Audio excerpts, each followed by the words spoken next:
जिले की हलचल। आकाशवाणी लखनऊ से प्रस्तुत है जिले की हलचल। आज सुनिए रामपुर और मैनपुरी जिलों की हलचल। पहले सुनते हैं रामपुर जिले की हलचल। आलेख और स्वर है शन्नू खान का। जिला रामपुर में हाई स्कूल जिला टॉपर का ताज आरुषि और अंशिका के सिर सजा है। दोनों 92.17 परसेंटाइल हासिल कर पहले पायदान पर हैं। वहीं अल्फी दूसरे और सचिन ने तीसरे पायदान पर कब्जा किया। रामपुर की आरुषि ने हाई स्कूल में 600 में से 553 अंक लाकर 92.17 परसेंटाइल हासिल कर पहले पायदान पर कब्जा किया। आरुषि ने कलावती कन्या इंटर कॉलेज धनेली उत्तरी मिलक रामपुर से पढ़ाई की थी। वहीं अंशिका ने भी 553 अंक हासिल कर 92.17 परसेंटाइल प्राप्त कर पहला स्थान प्राप्त किया। अंशिका ने सुखदेवी HSS चंदनपुर ग्राम पंचायत मदारपुर रामपुर से पढ़ाई की है। अल्फी ने 550 अंक हासिल कर 91.67 परसेंटाइल प्राप्त किया है। अल्फी ने sir Syed inter college Saifni college Rampur से पढ़ाई की है। सचिन ने 549 अंक प्राप्त कर 91.5 परसेंटाइल अर्जित किया है। सचिन ने श्री जानकी इंटर कॉलेज मिलक से पढ़ाई की है। अजय कुमार और अंशिका सैनी चौथे स्थान पर हैं। जिले की गुलफिशा ने इंटरमीडिएट परीक्षा में 500 अंकों में से 450 अंक हासिल कर 90 परसेंटाइल हासिल किया और पहले पायदान पर कब्जा किया। गुलफिशा कलावती इंटर कॉलेज धनेली उत्तरी मिलक के स्कूल में पढ़ने वाली छात्रा हैं। वहीं दीपाली पाल ने सिर्फ एक अंक कम लाकर 500 में से 449 अंक हासिल कर 89.8 परसेंटाइल प्राप्त किया। दीपाली पाल ने Shri Hari inter college Benazir Ghatampur school में पढ़ाई की है। जिले में नीट परीक्षा के तहत 2664 परीक्षार्थियों ने 9 केंद्रों पर परीक्षा दी। एक पाली में 9 केंद्रों पर नीट परीक्षा का आयोजन किया गया। परीक्षा में लगाए गए सभी मजिस्ट्रेट परीक्षा केंद्रों पर तैनात रहे। केंद्र व्यवस्थापकों ने गाइडलाइन के मुताबिक परीक्षा कराई। National Eligibility cum Entrance Test यानी नीट का एग्जाम 9 केंद्रों पर लिया गया। जिला विद्यालय निरीक्षक मुन्ने अली के मुताबिक 8 केंद्रों में परीक्षा का आयोजन किया गया। जिले में बीते दिनों अतिक्रमण हटाओ अभियान युद्ध स्तर पर चला। साथ ही अवैध कब्जे भी बड़े पैमाने पर हटाए गए। इसी कड़ी में सिविल लाइंस क्षेत्र में राम रहीम पुल के दोनों किनारों और शिवी पिक्चर हॉल के सामने 71 दुकानें ध्वस्त की गईं। यह दुकानदार करीब 50 साल पुराने थे और शहर नगर पालिका को किराया देते थे। इसके बाद पहाड़ी चौराहे के किनारे बनी 13 दुकानों पर भी बुलडोजर चलाया गया। जिला अधिकारी जोगेंद्र सिंह ने बताया कि मीना बाजार में बहुमंजिली इमारत बनाकर करीब 200 दुकानें बनाई जाएंगी। इसके लिए शहर विधायक आकाश सक्सेना ने भी कहा है और इस पर जल्द कार्य कर विस्थापित दुकानदारों और दूसरे पात्र दुकानदारों को कॉम्प्लेक्स में दुकानें आवंटित की जाएंगी। जिला अधिकारी जोगेंद्र सिंह ने बताया आप लोगों के माध्यम से अपील है, जितनी आपकी जगह है, जितना आपका अधिकार है जमीन पर, उतने पर काबिज रहें। फुटपाथ को, नालों को अपनी स्वयं की जमीन, निजी जमीन ना मानकर उस पर कब्जा करें। एक परिवार के फायदे से पूरे शहर को दिक्कत होती है। पूरे शहर में जल भराव होता है अगर एक नाला भी ब्लॉक होता है तो, क्योंकि जब बारिश आएगी, जल भराव होगा तो फिर डेंगू, मच्छर, इस तरह की अन्य बीमारियां फैलती हैं। प्रदेश सरकार में पशुधन एवं दुग्ध विकास मंत्री धर्मपाल सिंह ने रामपुर पहुंचकर अपने विभाग की समीक्षा की। इस मौके पर उन्होंने कहा कि मोदी सरकार दलितों की हितैषी है। उन्होंने कहा कि कांग्रेस ने अपने दौर में डॉक्टर भीमराव अंबेडकर की प्रतिमा संसद में लगने नहीं दी थी, जिसे मोदी सरकार ने लगवाया। डॉक्टर भीमराव अंबेडकर का सम्मान भारतीय जनता पार्टी खुले मन और पवित्र मन से करती है। जातिगत जनगणना के मुद्दे पर धर्मपाल सिंह ने कहा कि राहुल गांधी और कांग्रेस इसका श्रेय लेना चाहते हैं, लेकिन यह सब फ्यूज हो चुके हैं। जिले में कांग्रेस नेताओं ने गांधी समाधि पहुंचकर पाकिस्तान हमले में शहीद हुए देश के वीर सैनिकों और लोगों को 2 मिनट का मौन रखकर श्रद्धांजलि दी। इस अवसर पर युवा कांग्रेस के प्रदेश सचिव मनी कपूर ने कहा कि निर्दोष भारतीयों की मौत का बदला लेने के लिए सेना द्वारा चलाए गए ऑपरेशन सिंदूर ने आतंक और आतंकवादियों को पनाह देने वालों की कमर तोड़ दी है। हमें अपने भारतीय सशस्त्र बलों पर बहुत गर्व है, जिन्होंने पाकिस्तान और POK में आतंकी शिविरों को नष्ट कर दिया।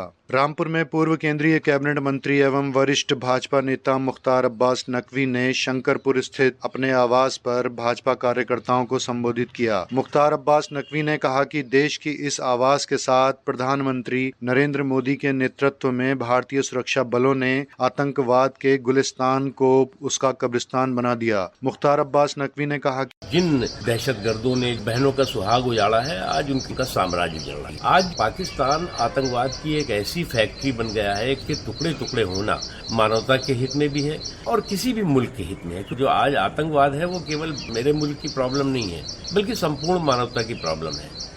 जिले के शहीद आजम स्पोर्ट्स स्टेडियम में खेली जा रही बरेली जोन की 42वीं इंटर डिस्ट्रिक्ट पुलिस बैडमिंटन और टेबल टेनिस प्रतियोगिता का समापन हुआ। महिला व पुरुष कैटेगरी में बैडमिंटन प्रतियोगिता में मेजबान रामपुर की टीम ने बाजी मार ली। वहीं टेबल टेनिस के महिला व पुरुष कैटेगरी की चैंपियनशिप मुरादाबाद की टीम ने अपने नाम कर ली। डीआईजी मुरादाबाद जोन मुनिराज जी ने प्रतियोगिता में विजयी टीमों को ट्रॉफी देकर सम्मानित किया।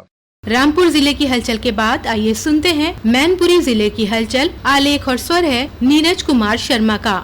पहलगाम में आतंकवादियों के हमले के बाद भारत की सेना ने ऑपरेशन सिंदूर के तहत पाकिस्तान के आतंकवादियों को जमीन में मिला देने के बाद मैनपुरी जिले के लोगों ने भारतीय सेना के शौर्य और साहस की सराहना करते हुए कहा कि यह नए भारत की सेना है जो दुश्मनों को उनके घर में जाकर धूल में मिलाने का काम करती है। मैनपुरी में विभिन्न राजनीतिक व सामाजिक संगठनों ने भारतीय सेना की पाकिस्तान स्ट्राइक पर बधाई दी। मैनपुरी जिले में पूर्व फौजियों की संख्या बहुत है।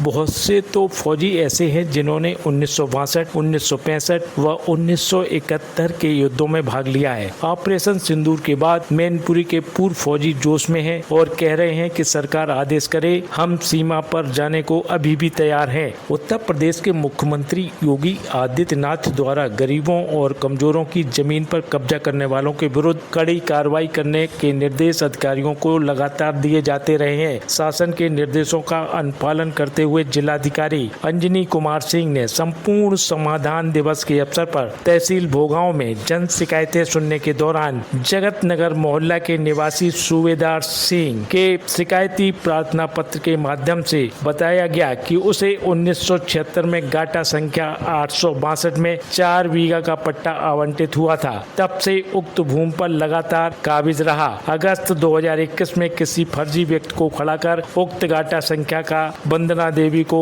अवैध रूप से बेनामा कर दिया गया। इस तरह की शिकायतों पर कड़ा रुख अपनाते हुए जिलाधिकारी ने अधिकारियों को निर्देशित करते हुए कहा कि प्रकरण की स्वयं गहनता से जांच कर रिपोर्ट प्रस्तुत करें। यदि किसी भी व्यक्ति द्वारा फर्जी बेनामा किया गया हो तो उसके विरुद्ध प्रभावी कार्रवाई करें। बाल विवाह रोकथाम हेतु आयोजित जागरूकता गोष्ठी में जिलाधिकारी अंजनी कुमार सिंह ने बाल विवाह रोकथाम संबंधी शपथ दिलाने के उपरांत कहा कि शिक्षा ही वह हथियार है जिससे समाज की अधिकांश कुरीतियों को दूर किया जा सकता है। इसलिए समाज में फैली बाल विवाह जैसी कुप्रथा को रोकने के लिए बेटियों का शिक्षित होना बेहद आवश्यक है। सदस्य महिला आयोग मीना कुमारी ने कहा कि अभी भी समाज में कुछ कुरीतियां बाकी हैं, जिसमें से बाल विवाह भी चुनौती के रूप में हम सबके सामने है। कुछ घटनाएं सामने आती हैं जिसे रोकने के लिए महिला एवं बाल विकास पुलिस विभाग निरंतर प्रयासरत है।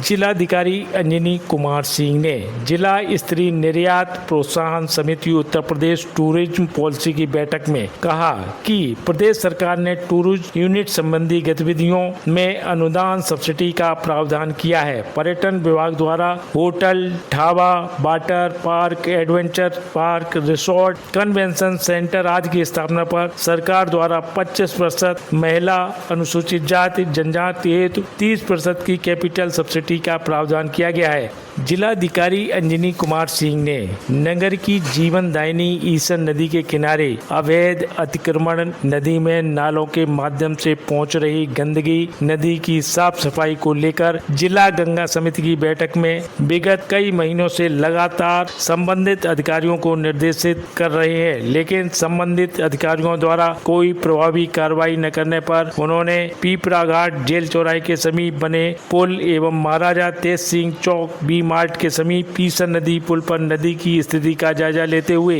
मौके पर उपस्थित उप जिलाधिकारी सदर सिंचाई विभाग के अधिकारियों को निर्देशित करते हुए कहा कि तत्काल नगर क्षेत्र में ईसन नदी के दोनों ओर की भूमि का चिन्हांकन करें। जहां जहां अनाधिकृत कब्जे हों उन्हें प्राथमिकता पर हटवाना सुनिश्चित करें।